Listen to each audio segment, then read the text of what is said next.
সরকারের কর্মকাণ্ডে সন্দেহ সংশয় প্রকাশ করছে।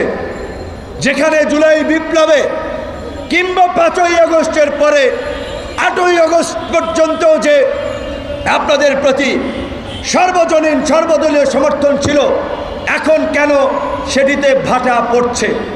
আমাদের একজন উপদেষ্টা বলেছেন, রাজনৈতিক দলগুলো সরকারকে ব্যর্থ প্রমাণ করতে চায়, তারা রাজনৈতিক দলগুলোই সংস্কার করতে চায়। আমরা তো বলেছিলাম যে আগে সংস্কার পরে নির্বাচন, 5 বছরও যদি এই সরকারকে থাকতে হয়, এই সরকার থাকবে, সেই সমর্থন আমরা দেব।